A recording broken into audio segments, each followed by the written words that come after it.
Haga jingla kai FIFA World Cup round 16 happening ke Argentina Persia ke Egypt. Bargane ke sin ke Bangkok begini ke arteli ke Ken Hun ki akan tu haga jingla kai FIFA World Cup. Haba phai shak ke jingla kai ke Egypt kali yo shua abat pengki jar nengkong haga menit ke Bakhat San Lengbau Ibrahim. Badia ke bola rapan pu dau Atia. Henry haga menit ke bar pawai ke Argentina kali yo ke penalti. Badia ke penalti lakan jat dau Messi. Henry Messi ula pen sub ya ke penalti haga bau klem la abat penrong. Badadu bukur ke kelas step wala ke Argentina ke kam klan ya ke Egypt. Henry ke klem la abat pengki jar. Haga bagi Egypt katam da shikul lanot hadu bukur ke kelas step. Haba pai pat sya ke kela menit kata ke menit ke ban riu peu ke Egypt kali yo biang ban tap ya ke gol ke baar.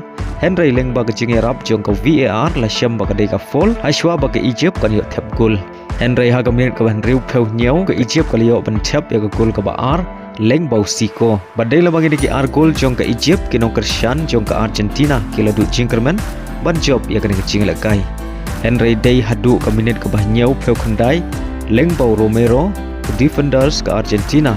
Ula Ayman simbiang ya ke Argentina ke bau leo ban tap ya ke gol ke Banengkong haga ke jing lekai naga benta ke Argentina.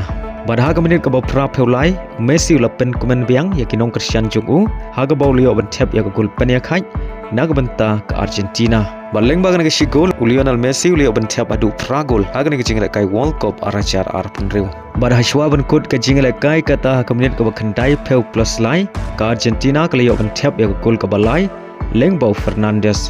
Badia ke bola era penpu dau Lautaro Martinez. Badai lembaga ke gol klempoi perkhat ke Egypt kalamat penban naga 6 job sya ke 6 rem haga baga Argentina kalala berbelim ya ke Egypt haga ke jingle kai round 16 dan lai la ar. Baleng baga ke jing job kala pelung mensim ya Lionel Messi adu beun da jauman. Namar watla ke Argentina kadon hatmir jong ke jing sya rem Henry kalawan pai biang sya ke 6 job. Badai lembaga ke jing job ke Argentina kala yo biang bandrong sya ke quarter final. Agoi par kecing lekai round 16 hapdeng ke Switzerland Persia ke Colombia. Aba pai syang ke kecing lekai kalong kecing lekai ke Maria khai nadu basdang ke kelas step adu bokor ke kendai per minit pan riu minit ke additional time. Bala haban pencelan ya kecing lekai sa live per minit. Henry hagini ki live per minit ro omdot kino gi biyo tap ya ke kul pencam. Bala haban ra sya ke penalty shootout. Badai ke penalty shootout ke Switzerland kalala belim ya ke Colombia da saud lalai. Baleng bagan ke jing job ke Switzerland kan ikon duk Persia ke Argentina haka jing lekai quarter final. Bad ke Switzerland kali yo biang bandrong sya ke quarter final hadin nyau peu ar snam kadana du snam khat kendai spa san peu sau.